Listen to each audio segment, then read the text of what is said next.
रुक करेंगे आज दिल्ली का। दीपेंद्र हुड्डा एक प्रेस कॉन्फ्रेंस कर रहे हैं और खिलाड़ियों को लेकर अपना संबोधन दे रहे हैं, सुनते हैं। जिस सरकार से उनको न्याय की उम्मीद तक नहीं थी और वो वहां पहुंच गए, मगर उससे बड़ा सवाल हम पूछना चाहते हैं माननीय प्रधानमंत्री जी से और सरकार से कि सरकार की तरफ से अपील तक नहीं की गई।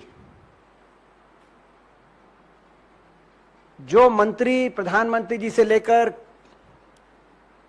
खेल मंत्री तक जो मेडल आते थे तो इनके साथ तस्वीर खिंचाने के लिए एक के बाद एक लाइन लगा देते थे, वो आज अपील तक नहीं करी उन्होंने।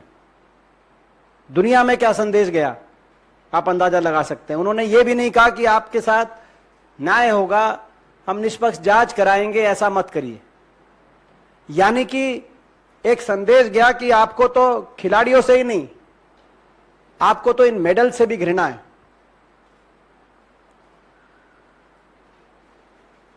मैं पूछना चाहता हूं इस सरकार से, आप यूनिफॉर्म सिविल कोड की बात करते हैं, क्या वो यूनिफॉर्म सिविल कोड भाजपा के सांसदों और नेताओं पे लागू नहीं है या नहीं होगा? क्या उनके लिए अलग कानून है इस देश में, बाकी लोगों के लिए अलग कानून है? क्या कारण है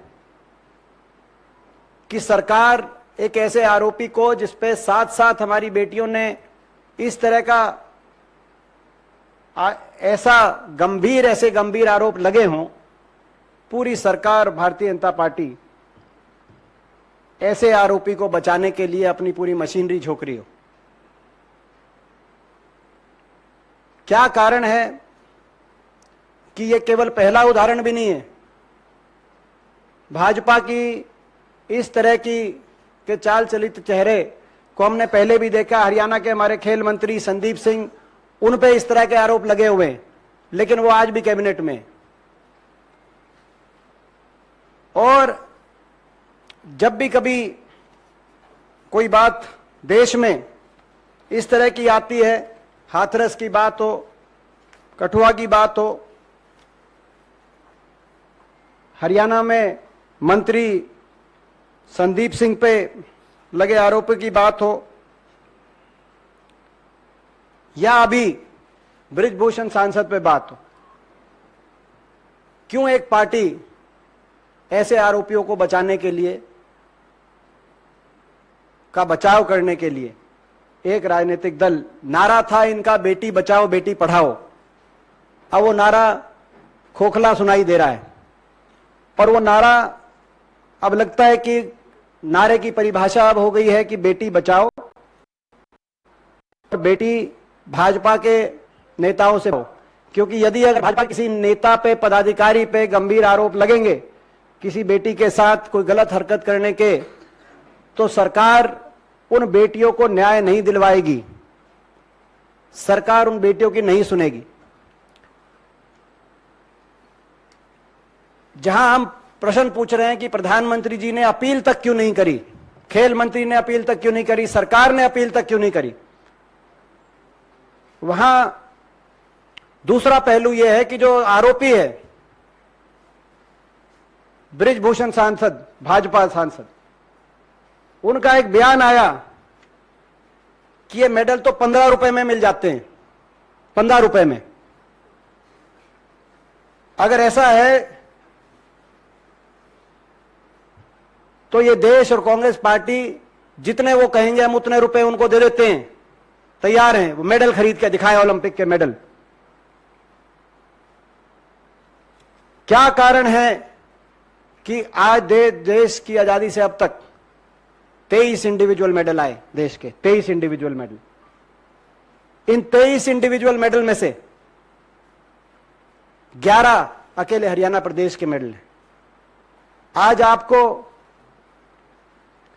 आप बेटियों के न्याय दिलाने के प्रश्न को राजनीतिक, प्रादेशिक, धर्म, जाति की परिभाषा से, दृष्टि से के आधार पे देख रहे हैं। ये देश, भारत देश वो देश है, हमारी देश की संस्कृति वो संस्कृति है। यहां हर बेटी की इज्जत पूरे देश की इज्जत है। यहां पे अपने दुश्मन की बहन बेटी को भी अपनी स्वयं की बहन बेटी के रूप में देखा जाता है। ये वो देश है। और किसी बेटी की इज्जत को किसी प्रदेश की, धर्म की, जाति की, भाषा की या राजनीति की दृष्टि से नहीं देखा जा सकता। और कोई बेटी अगर न्याय की गुहार करे, उसको न्याय दिलाना राज धर्म की परिभाषा है। ये वो देश, यही वो देश है। हम बीजेपी की सरकार को चेताना चाहते हैं, जहां पे नारी का, एक नारी के अपमान से महाभारत हुआ कुरुक्षेत्र में। आपने जब एक और संसद भवन का उद्घाटन हो रहा था, जिस तरीके से बेटियों को घसीट घसीट के दुनिया के सामने जो नजारा आपने दृश्य रखे, हम चेताना चाहते हैं आप देश की के धैर्य की परीक्षा और ना लें। दुखद है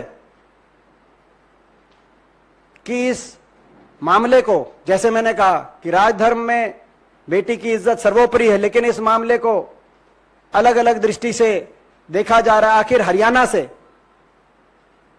अगर हरियाणा की बात करते हैं, क्या हरियाणा की बेटियों की इज्जत और हरियाणा की बेटियों को न्याय इस देश में नहीं मिलेगा?